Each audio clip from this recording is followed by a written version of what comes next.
Welcome back to the deep dive. This time we're going back in time to explore the dramatic growth of Western Canada after Confederation. We've got historical accounts, lesson plans, and even an artist's diary from the 1870s. Quite a mix.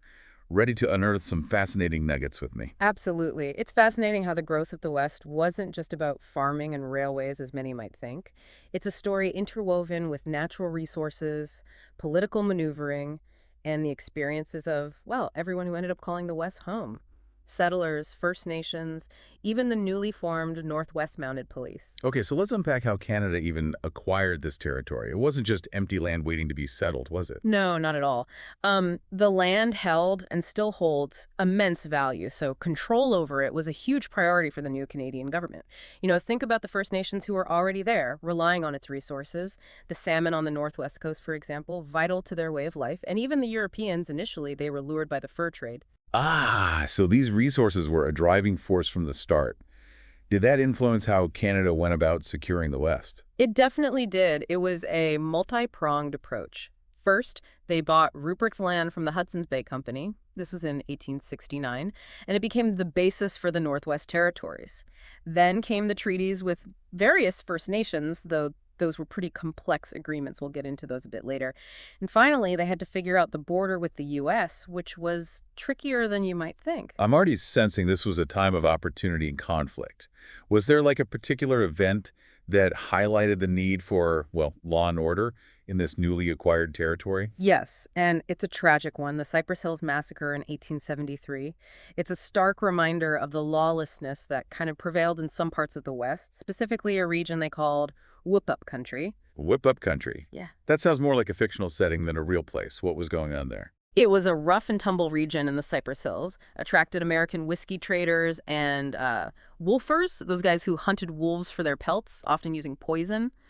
The Cypress Hills Massacre, a clash between American wolfers and the Nakota people, it really exposed the urgent need for law enforcement in the West. So this tragic event, this is what spurred the government into action. It did. It directly led to the creation of the Northwest Mounted Police, the NWMP. Imagine that, a tragedy prompting the formation of a, well, now iconic symbol of Canadian law enforcement. Wow, that's quite the legacy. I can picture those early Mounties now heading west on their Great March. What an image. It was a grand vision, but their march in 1874, it wasn't exactly smooth sailing. They faced food shortages, lost horses, and even got lost themselves. They had to rely on Metis guides for help. Some irony, eh? Far cry from the romanticized image of the Mounties. But despite the challenges, their arrival marked a turning point, right? Definitely. The NWMP played a crucial role. They established forts, enforced laws, and, well, they tried to maintain peace between settlers and First Nations, which was, a challenging task, to say the least. Sounds like a very complex situation. And was this all part of a broader strategy? I remember learning about John A. Macdonald's national policy, but maybe you can remind us how it fits into all of this. You're right on the money. The arrival of the NWMP, the influx of settlers, and the challenges of the West, it was all interwoven with Macdonald's, well, pretty ambitious national policy. Basically a three-pronged approach to unify the nation and solidify a thriving West. Let's break down those three prongs. Yeah. What was the first step in this ambitious plan? Well, first, Macdonald envisioned a transcontinental railway, a literal thread to kind of stitch the country together from coast to coast, connecting the East with the West, facilitating trade, transportation, communication, a monumental undertaking. And this was the Canadian Pacific Railway, the CPR. That's the one. A massive undertaking, spanning thousands of kilometers across really challenging terrain. The cost was astronomical, and there were, well, crucial decisions, like choosing between a northern and southern route, each with its own pros and cons. So which route won out in the end? I imagine there were strong opinions on both sides. They opted for the southern route, passing through Calgary, traversing the Rockies through Kicking Horse Pass, flatter terrain, access to coal deposits for fuel, and proximity to the U.S. border potentially encouraging traffic on the Canadian line, Yeah? is the more strategic choice. That sounds like they really thought that through. What stands out to you most about the construction of the CPR? Honestly, it's the sheer scale and the human effort. Thousands of kilometers of railway across unforgiving terrain. And let's not forget the contribution and sadly the exploitation of Chinese laborers. They risked their lives, faced terrible conditions to build this railway. Without them, the CPR, well, it might never have been completed. That's a powerful reminder that these great feats often come at a human cost. Okay, so the railway is built, which brings us to the second prong of the national policy, attracting immigrants to farm the prairies. Was it all sunshine and rainbows for those who headed west? You know, homesteading, it gets romanticized. But the reality was far harsher. Settlers faced droughts, frost, hailstorms, poverty, a lack of resources. Many were forced to give up. Plus, the government's land policy, with its grid system, often ignored traditional land use and further marginalized First Nations. A reminder that progress for some often came at the expense of others. And speaking of settlers, it wasn't just one homogeneous group heading west, was it? Not at all. It was a mix of people seeking opportunities, escaping hardship. The sources mention Ontarians seeking new farmland, Mennonites fleeing conscription in Russia, and even Icelandic refugees escaping a devastating volcanic eruption. Each group brought their own culture, their own skills, and faced their own unique set of challenges. It's fascinating how those individual stories contribute to the larger narrative. Can we delve into some specifics? What about the Mennonites, for example? What was their experience like? The Mennonites, they arrived in the 1870s, and they actually proved that large-scale farming on the prairies was possible. They introduced a heavier plow that was much better at breaking that tough prairie sod. They established around 100 communities in the West, so their success was crucial in transforming the prairies into what we know them as today. Wow, their impact was pretty significant. And what about the Icelanders? Their journey west seems particularly dramatic. It was. They came in 1875, fleeing a volcanic eruption that had, poisoned their land and devastated their livestock. They were promised a new Iceland on the shores of Lake Winnipeg, which, sadly, turned out to be far from the paradise they had envisioned. It sounds like their hopes were pretty cruelly dashed. What challenges did they face? Their new Iceland was plagued with hardships, a harsh climate, flooding, even a devastating smallpox epidemic. Many were forced to leave, but those who stayed, well, they eventually became part of Manitoba, adding another layer to that province's rich cultural tapestry. It's incredible how each group's story adds depth and complexity to this period. It's not just about, dates and battles, it's about people. And what about the third prong of McDonald's national policy, those protective tariffs? Yeah. How did they play out in reality? That's where things get even more interesting.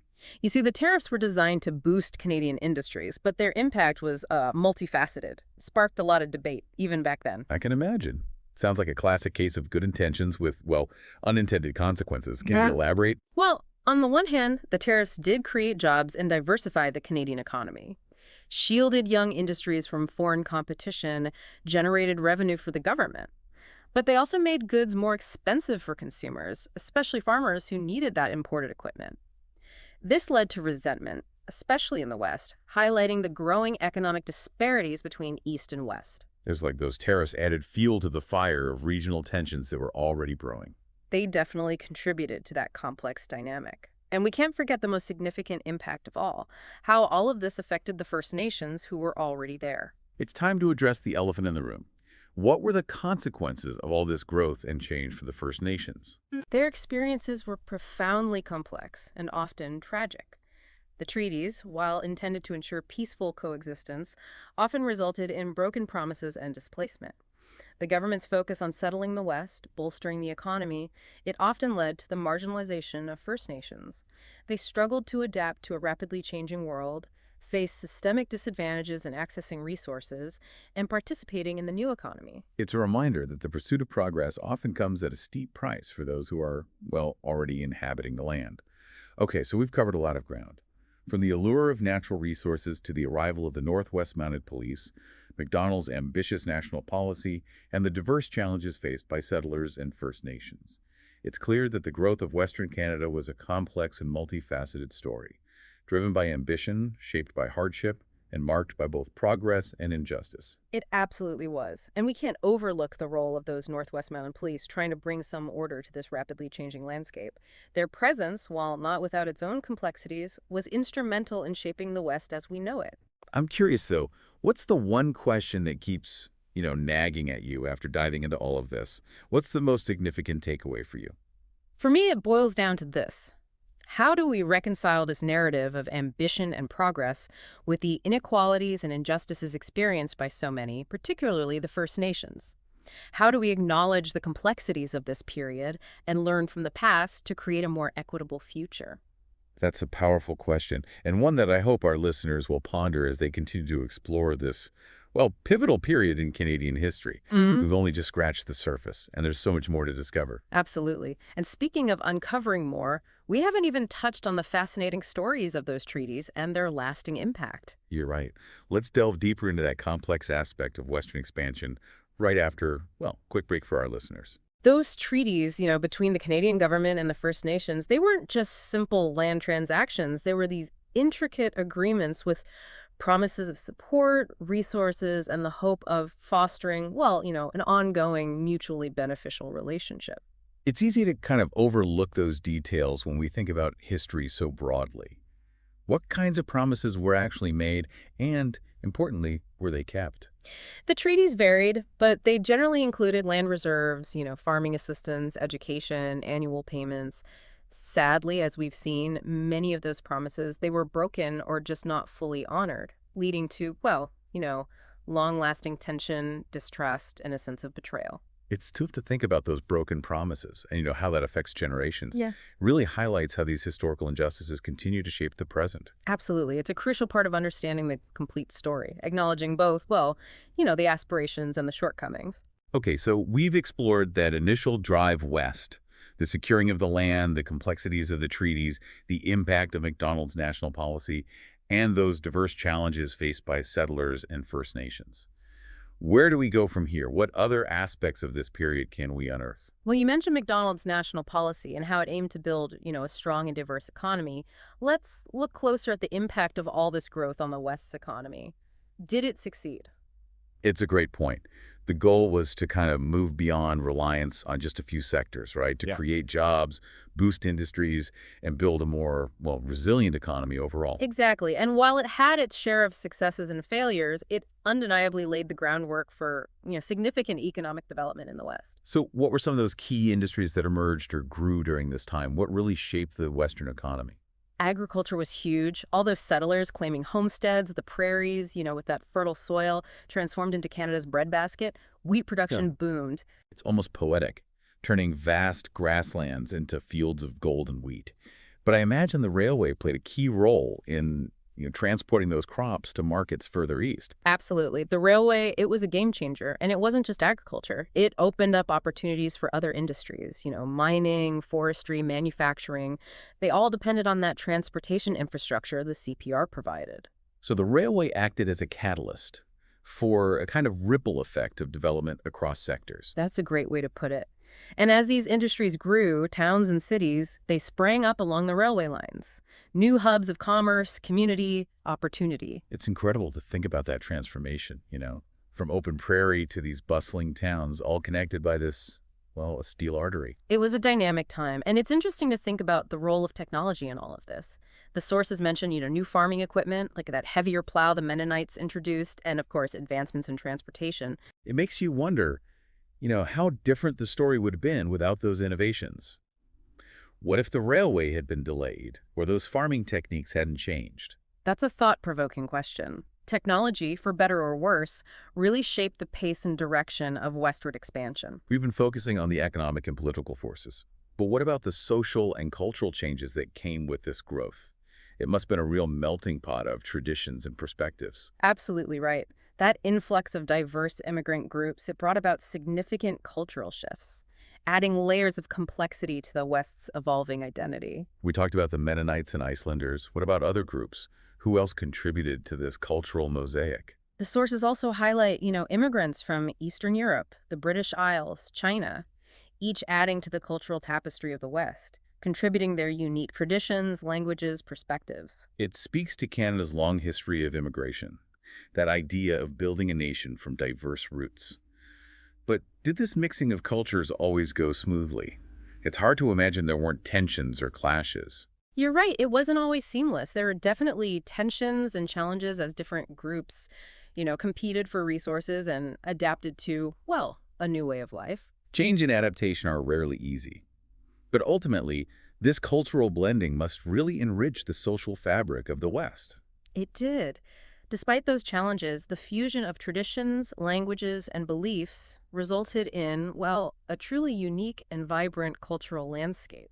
So from farming practices to religious beliefs to artistic expressions, the West became this vibrant tapestry woven from, those diverse threads. Exactly. And as these groups interacted and shared their cultures, new traditions emerged, creating a distinctly Canadian identity in the West, shaped by its diverse roots. It's amazing to see how those individual stories, those personal journeys, contributed to this larger narrative of cultural evolution. It reminds us that history isn't just about dates and events, it's about people.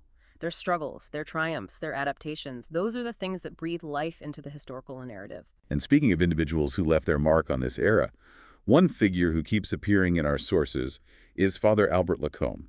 What can you tell us about him? Ah, Father Lacombe. He was a remarkable figure, a Catholic missionary who dedicated his life to working with the Métis, First Nations, and settlers. He's, well, a prime example of someone who navigated the complexities of this period. What made him stand out? Why is his story so compelling? He was known for his, profound understanding of Indigenous cultures and his tireless efforts to bridge the divides between communities.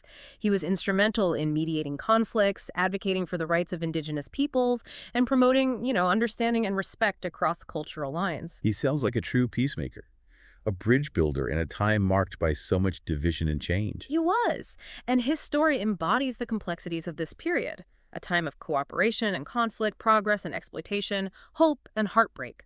It reinforces that idea that history is rarely black and white. There are always those shades of gray, multiple perspectives, and individuals who, well, defy categorization.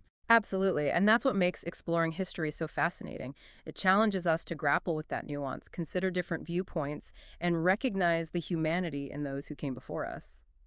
So as we kind of move towards wrapping up this deep dive into the growth of the Canadian West, what key takeaways should our listeners keep in mind? What are those enduring lessons? Well, it's crucial to remember this era was a pivotal turning point in Canadian history, a time of rapid expansion, ambitious nation building, profound social and cultural change. And unfortunately, the perpetuation of injustices that still resonate today. It's a reminder that those choices made in the past have consequences that extend far beyond, their immediate impact. The legacies of Western expansion, from the engineering marvels to the inequalities faced by Indigenous peoples, it's woven into the fabric of Canada today. Precisely. And it highlights the responsibility we have to learn from the past, to acknowledge those complexities, and to work towards a more just and equitable future. Those are wise words. But before we conclude, there's one final aspect of this period that we haven't really explored: the rise of art and literature in the West. How did this era of such dramatic change, inspire creative expression? That's a fascinating aspect. This period was, well, fertile ground for artists and writers, seeking to capture that essence of the frontier, the clash of cultures, and the evolving identity of the West. It sounds like a time just ripe with stories waiting to be told and images just, yearning to be captured. Let's delve into that world of artistic expression in the final part of our deep dive. Imagine, a vast open prairie under an endless sky, and then picture those first homesteads, those little wooden structures just dotting the landscape, like brave little outposts. That's what I think of when I see the work of artists like Edward Roper. His paintings, they really captured the beauty and harsh realities of life on the frontier. It's like a window into the past. You can almost like feel the wind whipping across those plains, the sun beating down on those who, dared to tame that wilderness. Exactly. And then you have someone like Henri Julien. He was a Montreal artist who actually traveled with the NWMP on their Great March West. His illustrations, they give us this unique firsthand look at, those early days of law enforcement and settlement. Wow, talk about being in the right place at the right time. His sketches must be incredible historical documents. They are, and they didn't just, document the events. They shaped how people, both in Canada and abroad, actually perceived the West. Art became this powerful tool for storytelling, for shaping those narratives. It's fascinating how art goes beyond just the aesthetics. It gets all tied up with history, politics, and social change. Absolutely. And as the West grew, so did its literary scene. Writers started exploring themes of frontier life, the clash of cultures, and, well, that universal search for identity, all in this new and challenging environment. I'm picturing stories of, rugged individualism, adventure, overcoming adversity. Any authors from this period that you think our listeners should check out? One name that comes to mind is Ralph Connor. He wrote popular novels set in the West, and they often romanticize the lives of those pioneers and their struggles. His stories, they captured the imagination of a whole generation. Ah, those classic tales of courage and resilience. They've become part of our cultural fabric, haven't they? They have, and while they sometimes idealized the West, they contributed to that sense of identity and mythology that surrounds the region. They solidified it in the public imagination. It's remarkable how art and literature, even in their, well, fictional forms, played a role in shaping that narrative of westward expansion, influencing how we understand it today. And it wasn't just about those who, achieved fame and recognition, this cultural growth. It was happening at the community level, too. Think about folk music, storytelling, those community gatherings. They were vital in preserving traditions, building connections, and creating a sense of belonging, especially in a place where so many were far from their original homes. It's like this chorus of voices, each one adding to that rich tapestry of the West, each one telling their own story, singing their own song. That's a beautiful way to put it. And it's important to remember all this cultural expression, it wasn't just for entertainment. It was a way for people to grapple with those rapid changes, to express their hopes, their fears, to forge a new identity for themselves and for this new nation. So as we reflect on everything we've learned in this deep dive into the growth of the Canadian West, is there a particular image, an idea, a story that really sticks with you? What resonated most deeply?